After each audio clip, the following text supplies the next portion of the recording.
membela mati-matian Putri Chandrawati soal pelecehan Brigadir J. Patra M. Zen kini ngaku kena perang.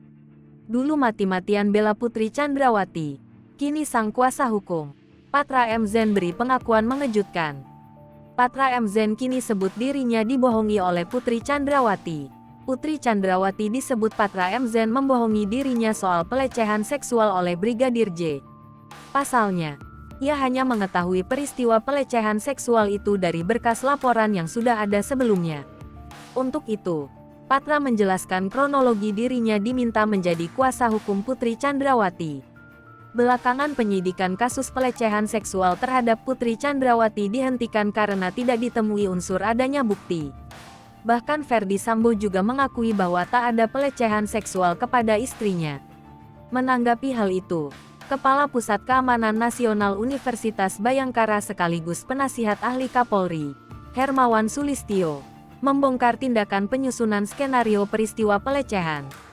Hermawan mengatakan, ex-staf dan penasihat ahli Kapolri, Fahmi Alamsyah juga ikut berperan dalam pembuatan skenario tersebut. Fahmi Alamsyah bersama Ferdy Sambo disebut menyusun skenario tembak-menembak hingga skenario pelecehan seksual.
Hai pemirsa Sri Popo TV, jangan lupa komen, like, dan subscribe, serta tonton terus berita-berita terupdate lainnya ya.